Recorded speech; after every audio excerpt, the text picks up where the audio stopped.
જિંદગી તને ફરી લખીશ. આંખોમાં ખુશીના આંસુ સાથે હોઠો પર હાસ્ય લખીશ. મનની કોઈ પણ મૂંઝવણ વગર પાંખો સાથે ઉડાન લખીશ. અંતરમાં ભરાયેલી એકલતા નહીં પણ લાગણીઓની સદાબહાર ભીડ લખીશ. હાથમાં હાથ આપીને થયેલા ખોખલા વાયદાઓ વગર આંખમાં આંખ મેળવીને કહેલી મક્કમ હકીકત લખીશ. ખાલી વિચારોની કલ્પનાઓ નહીં પણ સટીક સત્ય લખીશ. ઠોકરોથી મળેલા અનુભવ નહીં પણ દિલને ગમતી અનુભૂતિ લખીશ. જિંદગી તને એકવાર ફરી લખીશ પણ આ વખતે માત્ર હું જ લખીશ. નમસ્તે, મારું નામ હિના દવે અને હું બિઝનેસ ઓનર છું.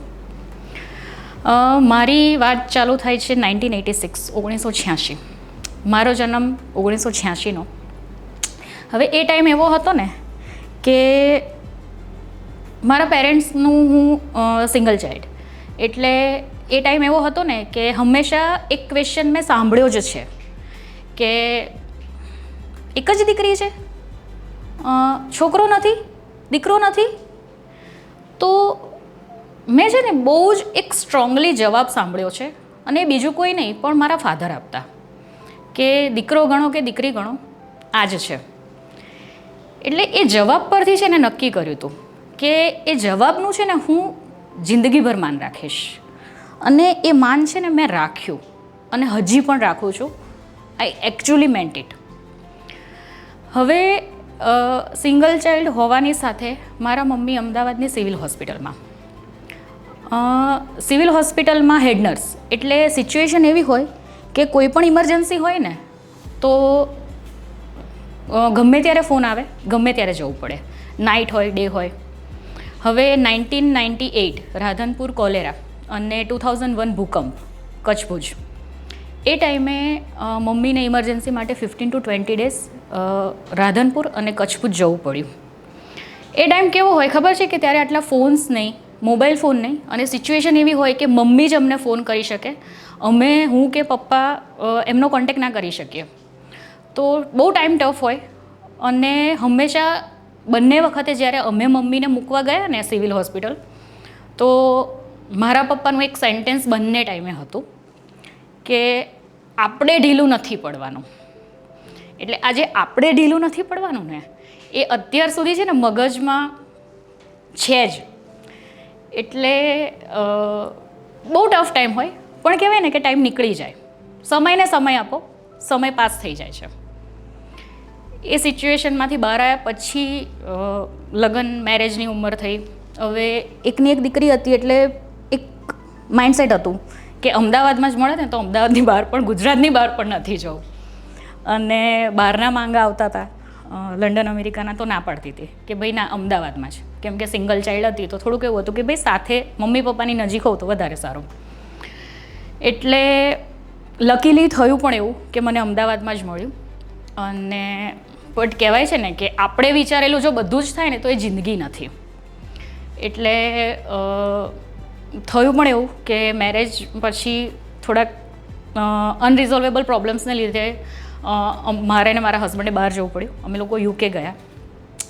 હવે અગેન ત્યાં ગયા પછી એક સિચ્યુએશન એવી થઈ કે મને ગુડ ન્યૂઝ મળ્યા કે હું પ્રેગ્નન્ટ છું. હવે એક બાજુ તો ગુડ ન્યૂઝ હતું એ વસ્તુ, પણ અગેન એક સિચ્યુએશન ઊભી થઈ કે ભાઈ એકલી છે, ફર્સ્ટ પ્રેગ્નન્સી છે, તો શું કરશે. બહુ બધા લોકોને પૂછ્યું, ફેમિલીએ બહુ બધા સાથે ડિસ્કસ કર્યું. ઘણું બધું કહેવાય ને કે થોડું પ્રોબ્લેમ્સમાં એવું થયું કે ભાઈ પાછા તું એકલી પાછી આવી જા, બંને જણ સાથે પાછા આવી જાઓ. પણ એ બધા પછી એક ફાઇનલ ડિસિઝન એવું આવ્યું ફેમિલી તરફથી કે ડિલિવરી ત્યાં થશે યુકેમાં તો પણ વાંધો નથી. એટલે ડિલિવરી યુકેમાં જ થઈ, અને નક્કી એવું કર્યું કે ભાઈ મારા મમ્મી આવી જશે. તો ડિલિવરી બહુ સારી રીતે થઈ, બધું જ સારું હતું. મેં ઇવન છેલ્લા ટાઈમ સુધી જોબ કરી, અને મમ્મીએ વિઝા માટે અપ્લાય કરી દીધું હતું. બટ મારી જે ડ્યુ ડેટ હતી એ ટાઈમે મમ્મી આવી ના શક્યા. મમ્મીના ફર્સ્ટ ટાઈમ વિઝા રિજેક્ટ થયા. હું હોસ્પિટલમાં, મારું ડ્યુ ડેટ આવી ગઈ એટલે હું હોસ્પિટલમાં પહોંચી ગઈ એકલી, કોઈ જ લેડીઝ સાથે નહીં, કાંઈ જ ખબર નહીં ફર્સ્ટ ડિલિવરી એટલે. અને ડિલિવરી પણ શાંતિથી થઈ ગઈ. અને મારો સન આવી ગયો એના 1 વીક પછી મારા મમ્મી આવ્યા. એટલે આપણે ત્યાં કેવું હોય ખબર છે, ડિલિવરી થાય એના પછી મહિનો સવા મહિનો ટોટલ રેસ્ટ, કોઈ કામ નહીં કરવાનું, કાંઈ જ નહીં. પણ મારા કેસમાં સીન એવો હતો કે હું હોસ્પિટલમાંથી ઘરે ગઈ અને મેં તરત જ આમ બેબીને મૂક્યો, આઈ મીન મારા સનને મૂક્યો, અને આ બાજુ મેં મારા માટે રસોઈ બનાવી, જાતે રસોઈ બનાવી. એટલે આ છે ને એક એવી વસ્તુ છે ને કે હું એ ઓબ્વિયસ બધા સાથે શેર કરું છું. એક આ મારો એક્સપિરિયન્સ છે કે આપણે છે ને ડિલિવરીથી અને પ્રેગ્નન્સીને છે ને બીમારીની જેમ લઈ લઈએ છીએ, બી જઈએ છીએ. આવું ના કરાય, આ ના કરાય, નહીં કરો પ્લીઝ.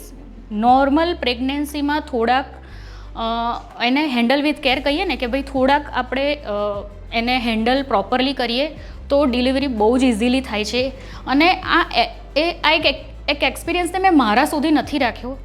જ્યારે મને એવું લાગ્યું કે કોઈ લેડીઝ એકલા છે, એમને મેન્ટલી કે ઇમોશનલી આ વસ્તુ કહેવાય ને કે એક મોરલ સપોર્ટની જરૂર છે કે ભાઈ હું એકલી છું, મધર ઇન લો નથી, મધર નથી, તો હું આને હેન્ડલ નહીં કરી શકું. ત્યારે મેં એમને મારો એક્સપિરિયન્સ શેર કર્યો છે કે ડિલિવરીમાં બીવા જેવું કંઈ જ નથી. શાંતિથી આપણે એકલા પણ એને મેનેજ કરી શકીએ છીએ. આ વાત ડિલિવરીની વાત પછી હવે યુકેમાં એવું છે કે આપણે અધર કન્ટ્રીના હોઈએ, લાઈક ઇન્ડિયાથી હતા અમે લોકો, તો એમાં એવું હોય કે ભાઈ તમારા બાળકનો જન્મ ત્યાં થાય ને તો 1 વર્ષમાં તમારે પાસપોર્ટ કરાવી લેવો પડે. મેં પાસપોર્ટ માટે અપ્લાય કરી દીધું, બધું ઇઝીલી જઈ રહ્યું હતું. એક ડોક્યુમેન્ટ મિસપ્લેસ. હવે એ ડોક્યુમેન્ટને લીધે એક બાજુ એવો સીન હતો કે અમારા વિઝા પૂરા થવાના હતા, અમારે પાછું આવવું બહુ જ કમ્પલસરી હતું. પણ એ ડોક્યુમેન્ટને લીધે મારા સનનો પાસપોર્ટ નહોતો આવી રહ્યો. હવે અજાણ્યો દેશ, અજાણ્યા લોકો, કોને પૂછવું, ક્યાં પૂછવું, શું પૂછવું, કંઈ જ ખબર ના પડે. હું રોજ રડતી, રોજ ટ્રાય કરતી, રોજ રડતી, રોજ ટ્રાય કરતી. પણ એવું કહે છે ને કે જબ आपके लिए सारे दरवाजे बंद हो जाते हैं ना तो कहीं ना कहीं कोई एक खिड़की खुली होती है. तो मेरे लिए शायद वो एक खिड़की थी.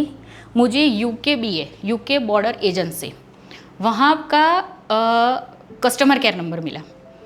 वहाँ पे एक वो जो रिप्रेजेंटेटिव थे वो मतलब એમણે મને એટલી બધી હેલ્પ કરી. મેં એમને મારી આખી સિચ્યુએશન સમજાવી અને એ સમજી પણ ગયા અને એમણે મારી એટલી બધી હેલ્પ કરી. એ ટાઈમે મને એવું જ લાગ્યું કે ભગવાન છે ને હંમેશા ડાયરેક્ટ નથી આવતા, એ ઇનડાયરેક્ટ જ કોઈ માણસ કે પરિસ્થિતિ થ્રુ જ તમારી હેલ્પ કરે છે. સો જ્યારે આવું કંઈ થાય ને તો સમજી જજો કે ભગવાને જે વસ્તુ તમારા માટે કરી છે, ડોન્ટ એક્સેપ્ટ કે ભગવાન સામે જ આવી જશે, એવું નહીં થાય પ્લીઝ. તો એ રિપ્રેઝેન્ટેટિવે મારી એટલી બધી હેલ્પ કરી, મારું ડોક્યુમેન્ટ મને મળી ગયું અને પછી મને પાસપોર્ટ મારો મળ્યો અને અમે લોકો સારી રીતે ઇન્ડિયા આવી ગયા.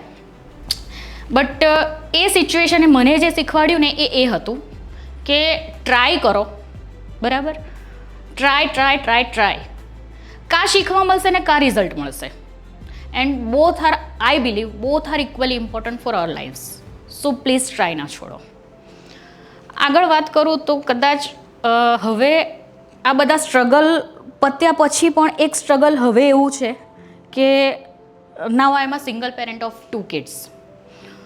તો જ્યારે પણ એવું થાય ને કે હિંમત, તો મારા મમ્મી છે ને હંમેશા એક વાક્ય બોલે છે, બહુ ભૂતકાળ યાદ નહીં કરવાનો. હવે મને મારા પેરેન્ટ્સ જોડેથી જે હિંમત મળી છે ને, પેરેન્ટ્સ ટીચર મિટિંગ હોય, ક્યાંક એવું હોય કે ભાઈ બંને પેરેન્ટ્સે આવવાનું છે, તો મારા છોકરાઓનું મોઢું થોડુંક મને જોઈને ખબર પડી જાય કે સમથિંગ ઇઝ મિસિંગ ધેર. એટલે હું છે ને છોકરાઓને સમજાવું, બાળકોને હંમેશા મારા બંને બાળકોને કહું છું, ફાધર ના હોવું ને એમાં મોઢું નાનું કરવા જેવું કે બિચારા બાપડા થવા જેવું નથી. હા, હું એ પણ માનું છું કે મધર ફાધર બંનેનો બહુ જ ઇમ્પોર્ટન્ટ રોલ છે બાળકના ઉછેરમાં. પણ ના હોવું, સમહાવ સિચ્યુએશન ઉપર આધાર રાખીને ના હોવું ને તો બિચારા બાપડા થવા જેવું નથી. હું બેઠી છું, બરાબર. તો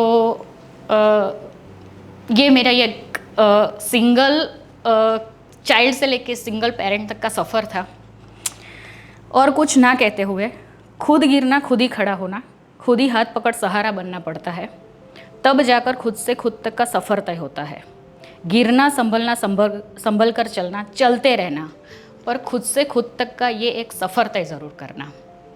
आभार।